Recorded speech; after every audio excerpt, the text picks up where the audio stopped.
Assalamualaikum warahmatullahi wabarakatuh. Perkenalkan, nama saya Tuti Lestari dari Bank dan Lembaga Keuangan lainnya kelas D, akan menjelaskan tentang jasa-jasa bank lainnya dan tugas-tugas Bank Indonesia. Langsung saja ke materinya ya.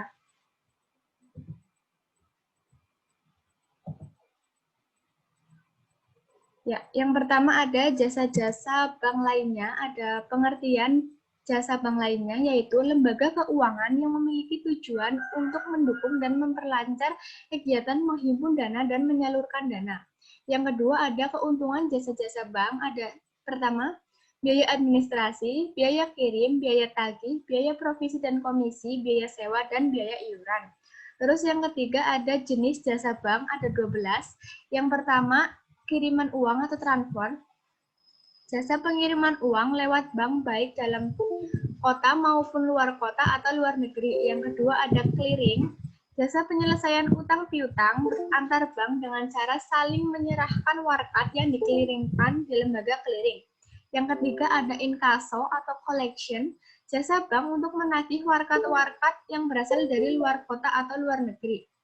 Yang keempat ada safe deposit box, jasa-jasa bank yang diberikan kepada para nasabahnya biasanya dinilai dengan safe lock.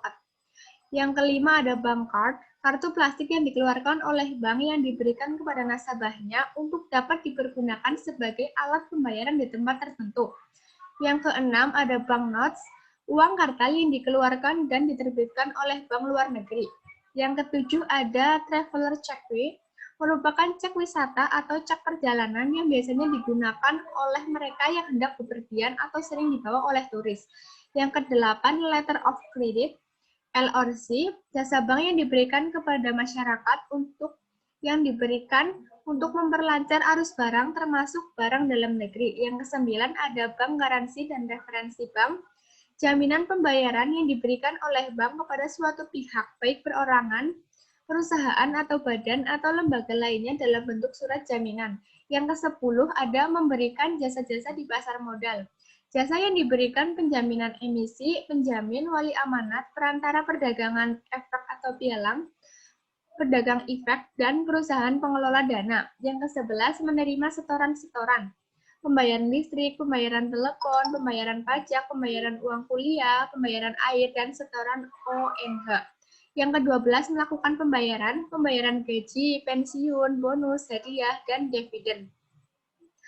Terus yang selanjutnya ada tugas-tugas Bank Indonesia. Yang pertama, ada tujuan Bank Indonesia yang tertera dalam Undang-Undang RI Nomor 23 Tahun 1999, Bab 3 Pasal 7 adalah untuk mencapai dan memelihara kestabilan rupiah.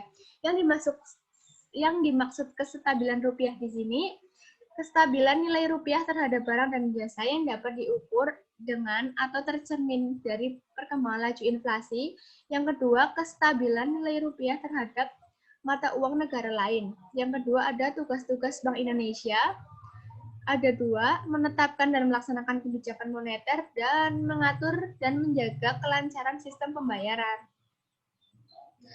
Yang terdapat dalam menetapkan dan melaksanakan kebijakan moneter. Yang pertama, menetapkan sasaran-sasaran moneter dengan memperhatikan sasaran laju inflasi yang ditetapkan. Yang kedua, melakukan pengendalian moneter.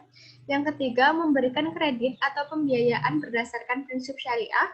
Yang keempat, melaksanakan kebijakan nilai tukar berdasarkan sistem nilai tukar yang telah ditetapkan. Yang kelima, mengelola cadangan devisa. Yang keenam, menyelenggarakan survei secara berkala.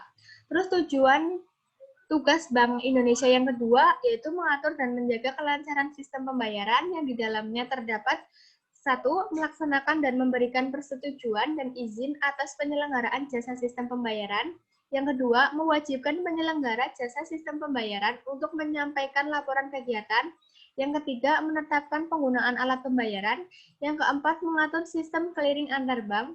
Yang kelima, menyelenggarakan penyelesaian akhir transaksi pembayaran antar bank. Yang keenam, menetapkan macam harga, ciri uang, bahan, dan tanggal mulai berlakunya sebagai alat pembayaran. Yang ketujuh, ada mengeluarkan dan mengedarkan uang rupiah. Terus, yang ketiga ada hubungan dengan pemerintah. Hubungan Bank Indonesia dengan pemerintah. Yang pertama, bertindak sebagai pemegang kas. Yang kedua, untuk dan atas nama Bank Indonesia dapat menerima pinjaman luar negeri. Yang ketiga, pemerintah wajib meminta pendapat kepada Bank Indonesia atau mengundang Bank Indonesia dalam sidang kabinet. Yang keempat, memberikan pendapat dan pertimbangan kepada pemerintah mengenai RAPBN. Yang kelima, pemerintah wajib konsultasi sebelum menerbitkan surat-surat utang negara kepada Bank Indonesia. Yang keenam, Bank Indonesia dapat membantu menerbitkan surat-surat utang yang diterbitkan pemerintah. Yang ketujuh, Bank Indonesia dilarang memberikan kredit kepada pemerintah. Terus yang terakhir ada hubungan dengan dunia internasional. Yang pertama, dapat bekerja sama dengan bank sentral negara lain dan organisasi atau lembaga internasional. Yang kedua, dalam hal persyaratan bahwa anggota internasional atau lembaga multilateral adalah negara, maka Bank Indonesia dapat bertindak untuk dan atas nama RI sebagai anggota. Sekian materi dari saya. Terima kasih. Wassalamualaikum warahmatullahi wabarakatuh.